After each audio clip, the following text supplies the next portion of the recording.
हाँ जी, तो last class में हम लोगों ने सीख लिया था कि केमिकल रिएक्शन क्या होता है, केमिकल इक्वेशन क्या होता है। कुछ होमवर्क भी दिया गया था आप लोगों को। आप में से बहुत सारे बच्चों ने होमवर्क मुझे भेजा, बहुत पॉजिटिवली काम करा, लेकिन कुछ बच्चे पॉजिटिवली काम नहीं कर रहे हैं। रिक्वेस्ट, ऑनलाइन क्लासेस को मजाक में ना लें बेटा, ये हमारा टाइम वेस्ट ना हो, इसलिए क्लासेस दी जा रही हैं। प्लीज़ होमवर्क को टाइम पे करें, ये रिक्वेस्ट है मेरी। लेकिन आज का हमारा काम क्या है?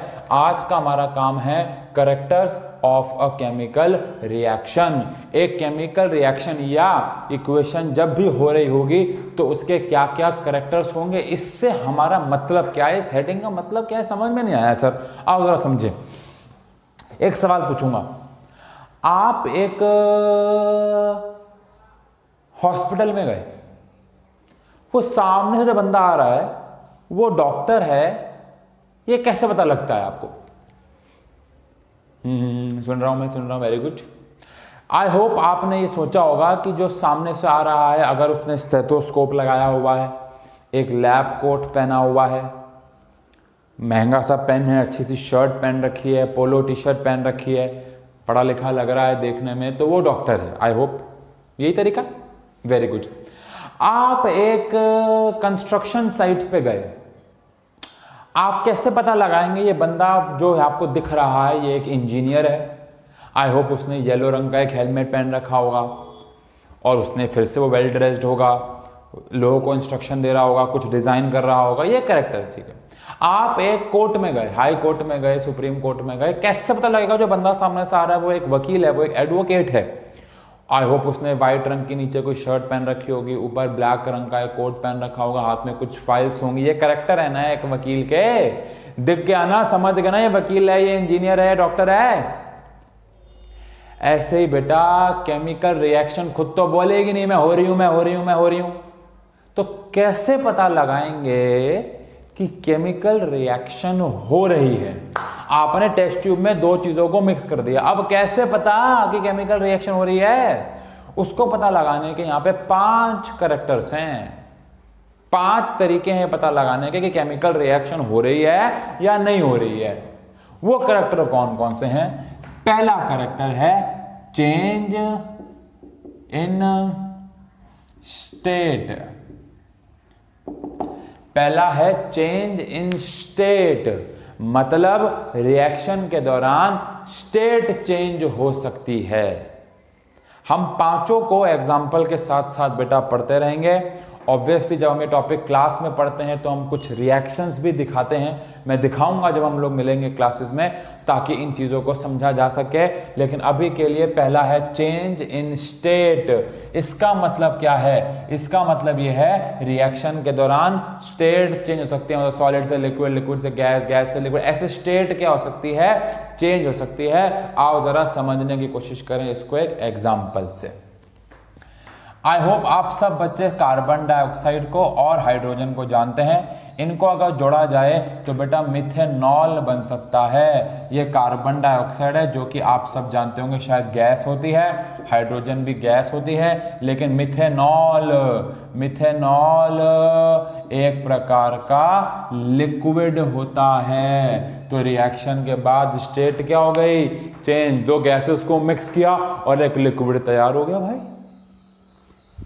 एक और एग्जांपल लेंगे, जल्दबाजी क्या है? एक और एग्जांपल लेंगे बेटा स्टेट चेंज का, ध्यान से सुनना है ये वाला एग्जांपल। आपने क्या किया? जिंक मेटल लिया। आई होप आप सब जानते हैं कि जिंक सॉलिड होता है। क्या होता है? सॉलिड होता है। और आपने उसको HCl जो कि एक्वास मतलब पानी में घुला हुआ, मतलब लिक्विड ही मान लो आप इसको, उसको लिया। जिंक को आपने डाला किसके साथ बेटा? HCl के साथ। क्या हुआ? क्या हुआ? क्या बना? जिंक क्लोराइड बना। क्या बना? जिंक क्लोराइड बना। और साथ में कौन सी गैस मिल गई? H2। ऑब्वियस ही बात है, सॉलिड है, लेकिन ये क्या है? गैस। एक भी चीज रिएक्शन से पहले गैस नहीं थी, अब वो क्या बन गई है? गैस बन गई है। स्टेट क्या हो गई? चेंज। मैं एक बहुत बेहतरीन एग्जांपल यहां पे आपको देना चाहूंगा। कार्बन जो कि सॉलिड होता है। सर कार्बन मतलब कोयला समझ ले, और अच्छा एग्जांपल दूंगा, वैक्स समझ ले, मोम। एक मोम यानी मोमबत्ती को जब आप जलाते हो तो उसको ऑक्सीजन से रिएक्ट कराते हो और रिएक्शन के बाद सिर्फ एक ही चीज़ बनती है बेटा, और वो है कार्बन डाइऑक्साइड गैस, जो कि भाग जाती है, यानी कुछ सॉलिड नहीं बचता। रिएक्शन से पहले आपने कार्बन लिया था जो कि सॉलिड था, रिएक्शन के बाद कुछ भी सॉलिड नहीं बचा, गैस बन के उड़ गया। स्टेट क्या हो रही है? चेंज हो रही है। स्टेट चेंज हो गई मतलब केमिकल रिएक्शन का पहला कैरेक्टर पढ़ लिया कि जब केमिकल रिएक्शन होती है तो स्टेट चेंज होती है। हर केमिकल रिएक्शन में स्टेट चेंज नहीं होती है, लेकिन अगर स्टेट चेंज हो रही है तो ये अंदाजा है कि केमिकल रिएक्शन। हर डॉक्टर स्टेथोस्कोप लेके घूमता है क्या? हर डॉक्टर लैब कोट पहनता है क्या? हर डॉक्टर शर्ट पहनता है क्या? हर डॉक्टर महंगा पेन लेके घूमता है? नहीं। लेकिन अगर कोई ये सब लेके घूम रहा है तो शायद वो डॉक्टर है। ऐसे अगर स्टेट चेंज हो रही है तो शायद केमिकल रिएक्शन हो रही है। Very good. और सेकेंड चीज आज हम पढ़ेंगे बेटा, जो कि मेरी पर्सनल फेवरेट है, वो है चेंज इन कलर। कलर में चेंज आ सकता है, ये सबसे बेहतरीन तरीका है केमिकल रिएक्शन का पता लगाने का। चेंज इन कलर मतलब ऑब्वियसली रिएक्शन के दौरान कलर में बदलाव आ गए। आपने रिएक्शन से पहले लिया था कुछ और, बन गया कुछ और कलर। आओ एग्जांपल लेते हैं। इसका सबसे ज्यादा इंपॉर्टेंट एग्जांपल जो पूरे आपकी एनसीईआरटी में छाया रहता है बेटा, वो है कॉपर सल्फेट। क्या? Copper sulphate. ये ब्लू कलर का होता है, ब्लू कलर का होता है copper sulphate.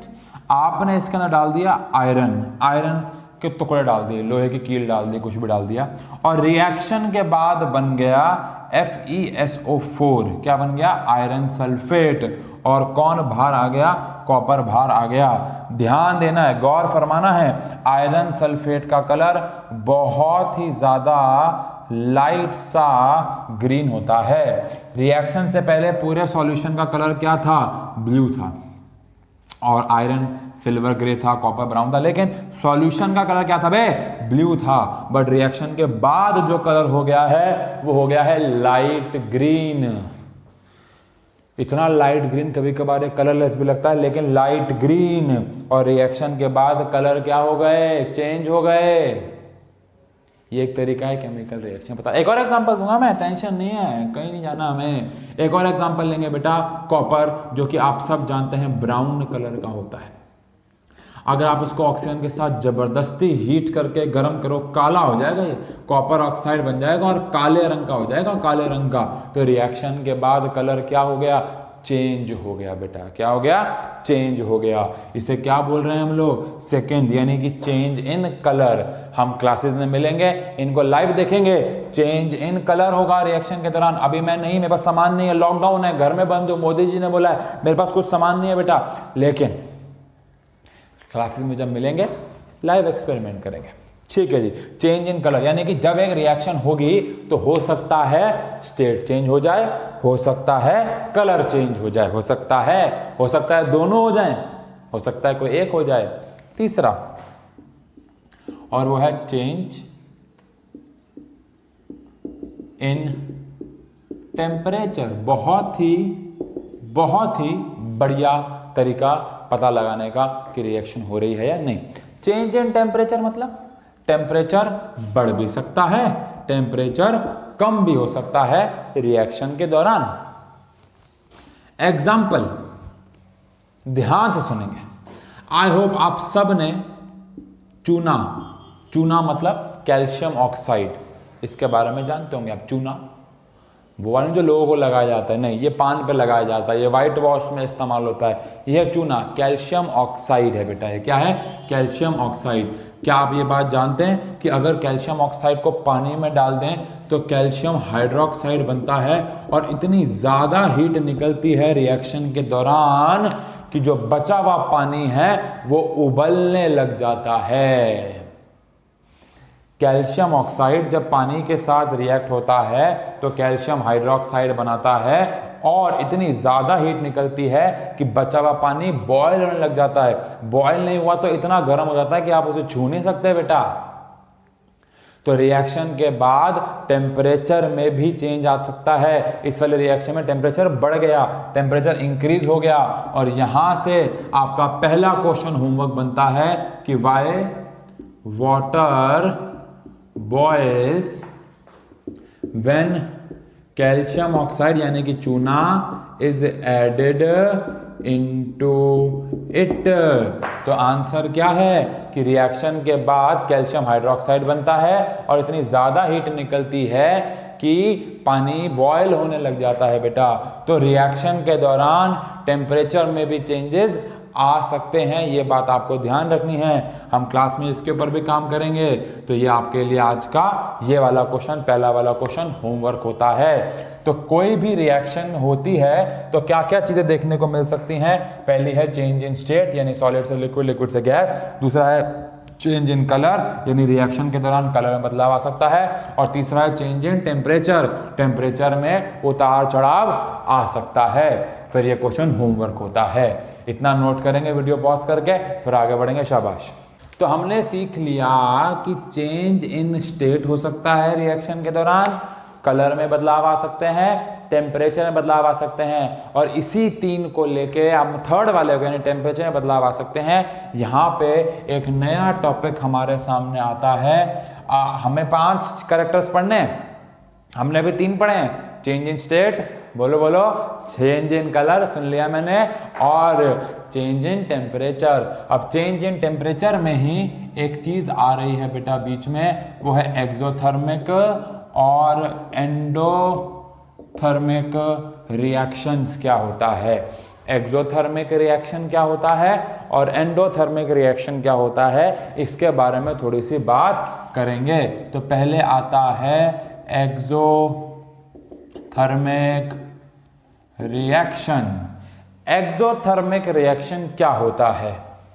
Reactions in which loss of heat takes place. ऐसी कोई भी रिएक्शन जिसमें हीट का लॉस हो, हीट निकले, हीट इवॉल्व हो, हीट का लॉस हो जाए, हीट का लॉस हो जाए, उसे क्या बोलते हैं? Exothermic reaction. एक्सो का मतलब ही होता है बेटा लॉस, थर्म का मतलब यहाँ पे टेम्परेचर है, हीट है। तो एक्सोथर्मिक मतलब हीट का लॉस हो जाए, उसे क्या बोलेंगे हम लोग? Exothermic reaction. इसमें हीट निकलेगी, आपको महसूस होगी, कंटेनर गर्म हो जाएगा, टेस्ट ट्यूब गर्म हो जाएगी, आपका राउंड बॉटम फ्लास्क जिसमें भी रिएक्शन कर रहा है वो गर्म हो जाएगा, बिकॉज हीट निकल रही है। जो अभी हमने एग्जाम्पल लिया था चूने वाला बेटा, आओ दोबारा ले लें। कैल्शियम ऑक्साइड को जब आपने पानी में, हमारे पास और भी एग्जांपल्स हैं ऑब्वियसली बेटा, बट इस चैप्टर में हमें वही रिएक्शंस पे अभी टिके रहना है जो एनसीईआरटी में है। कैल्शियम ऑक्साइड को पानी में डालेंगे तो क्या बना था? अभी तो बनाया था बे कैल्शियम हाइड्रोक्साइड, और लार्ज अमाउंट में क्या निकली थी? हीट। तो ये रिएक्शन कौन सी हो गई? एक्सोथर्मिक हो गई। कौन सी हो गई? एक्सोथर्मिक। अब हम बात करेंगे एंडोथर्मिक। एंडो का मतलब होता है गेन। तो आप समझ ही गए होगे बेटा, reactions in which heat is gain by the substances. यानी इस रिएक्शंस के दौरान, इन रिएक्शंस के दौरान सब्सटेंस जो है वो हीट गेन कर लेगा, सब्सटेंस जो है वो हीट ले लेगा, सब्सटेंस जो है वो हीट को एब्जॉर्ब कर लेगा। एब्जॉर्ब भी सही शब्द है बेटा, यानी आसान भाषा में कहें, इसमें हीट निकली थी और इसमें आपको हीट देनी होगी। आप हीट दोगे तो वो रिएक्शन में रिएक्टेंट हीट को एब्जॉर्ब कर लेंगे। एग्जाम्पल, नाइट्रोजन को जानते होगे आप लोग, N2 जानते हो ना बेटा। तो जब नाइट्रोजन हाइड्रोजन के साथ रिएक्ट होता है तो एमोनिया फॉर्म होता है। क्या फॉर्म होता है? एमोनिया।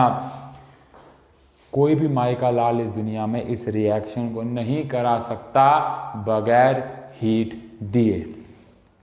आपको इस रिएक्शन में हीट देनी ही होगी। बगैर हीट दिए ये रिएक्शन कराना नामुमकिन है। कितनी हीट देनी होगी वो सब आप बड़े होकर जानोगे, अभी नहीं जानना। लेकिन इस रिएक्शन में हीट निकली थी, इसलिए रिएक्शन थी एक्सोथर्मिक। इस रिएक्शन में हीट आपने उसे दी है, गर्म किया है उसको ताकि वो रिएक्ट हो। तो ये रिएक्शन कौन सी हो गई बेटा? बताओ ना कौन सी हो गई? ये हो गई एंडोथर्मिक रिएक्शन। क्या हो गई? एंडोथर्मिक। यानी जिन रिएक्शन में आपको हीट देनी पड़े आर कॉल्ड एंडोथर्मिक, जिनमें वो हीट निकाले कॉल्ड, क्या बात है, एक्सोथर्मिक। यहाँ पे आज का एक और सवाल आपके लिए होमवर्क में आ जाता है।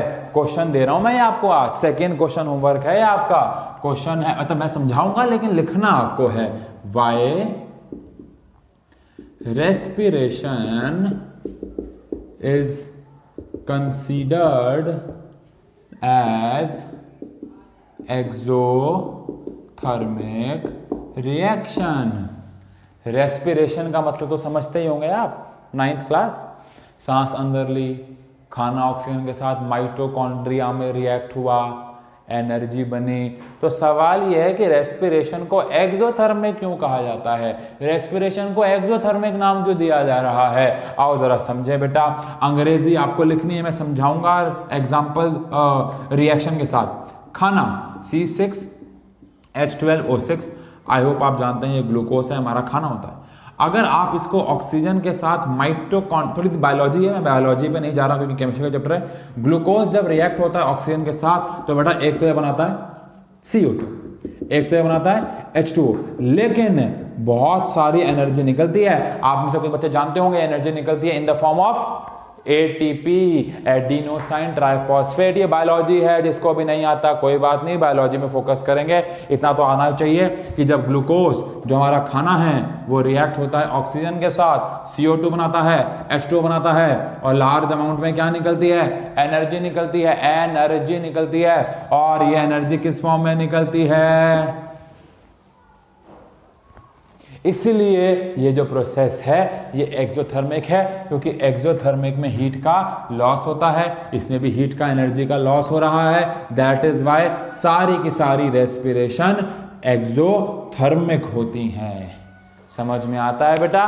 तो when glucose react with oxygen it form CO2, H2O and large amount of heat energy and energy is displaced. That is why all respirations are considered as all respirations are considered as exothermic। बात समझ में आई बेटा। तो ये हुआ endothermic क्या होता है और एक्सोथर्मिक क्या होता है। तो आज हमने क्या पढ़ लिया, 3 तरीके पढ़ लिए, 3 कैरेक्टर्स पढ़ लिए पता लगाने की केमिकल रिएक्शन हो रही है नहीं। पहला चेंज इन स्टेट, दूसरा चेंज इन कलर, तीसरा चेंज इन टेम्परेचर। और टेम्परेचर के चेंज में भी हम लोगों ने क्या पढ़ा, एक्सोथर्मिक और एंडोथर्मिक क्या होता है। बोलो बेटा पढ़ा कि नहीं पढ़ा, शाबाश। तो आज मैं आपको अब एनसीईआरटी के कुछ क्वेश्चन होमवर्क में दूंगा। अगर आपके पास एनसीईआरटी है तो वेल एंड गुड, अदरवाइज आपको बस गूगल पे सर्च करना है NCERT 10th class science PDF, links आ जाएंगे, डाउनलोड कर सकते हैं। नहीं आएंगे तो आपको हम व्हाट्सएप पे भेज देंगे, नहीं मिलेगा तो मैसेज कर दीजिएगा। वहां से ये क्वेश्चन आपको मैं जो दे रहा हूँ वो करके आने, पहले इतना नोट कर लो, वीडियो को पॉज करके जल्दी से। तो आपका होमवर्क है एनसीईआरटी से पेज नंबर 10 पे आपको फर्स्ट क्वेश्चन और सेकंड क्वेश्चन करना होगा। इसके बाद आपका पेज नंबर 13 पे आपको फर्स्ट क्वेश्चन करना होगा, बस फर्स्ट क्वेश्चन। इसके बाद एक्सरसाइज में आपको थर्ड क्वेश्चन करना होगा। 5th क्वेश्चन में आपको बोला गया है इक्वेशन को ट्रांसलेट करो और बैलेंस करो। आपको सिर्फ ट्रांसलेट करना है, बैलेंसिंग मैंने भी आपको नहीं सिखाई है, तो सिर्फ ट्रांसलेट करना है 5th क्वेश्चन में, बैलेंसिंग नहीं करनी है। सेम आपको 7th और 8th क्वेश्चन में भी करना है। 7th क्वेश्चन में भी आपको सिर्फ ट्रांसलेट करना है और 8th क्वेश्चन में भी आपको सिर्फ ट्रांसलेट करना है, बैलेंसिंग नहीं करने, क्योंकि अभी हमने वो सीखी नहीं है बेटा। इसके बाद आपको 9th क्वेश्चन करना है। इसके बाद आपको 10th क्वेश्चन करना है। इसके बाद आपको क्वेश्चन करना है 17th क्वेश्चन करना है। एक्सरसाइज के हैं सारे, ध्यान रखना है। हाँ, इतने क्वेश्चन, ये क्वेश्चन आपको करने हैं। आपको प्रोसेस तो पता ही है। ये क्वेश्चन करके आपको मुझे व्हाट्सएप पे फोटोज भेजनी है अपने नाम के साथ, और वहीं पे आपको डाउट भी पूछना है। अगर इन क्वेश्चन में से कोई भी डाउट आता है आपको वहीं पे पूछना है और हम वहाँ पे आपसे क्वेश्चन चेक कर लेंगे। हमें कुछ लगता है कि आंसर आपने गलत किया हुआ है तो आपको वहीं पे हम मिस्टेक्स बता देंगे जल्द से जल्द, जैसे जैसे सबका चेक होता जाएगा। तो अगली वीडियो में जल्दी मिलते हैं। इतना होमवर्क टाइम पे कर लीजिएगा, नोट करके पॉज करके वीडियो को होमवर्क नोट कर लीजिएगा। Thank you so much.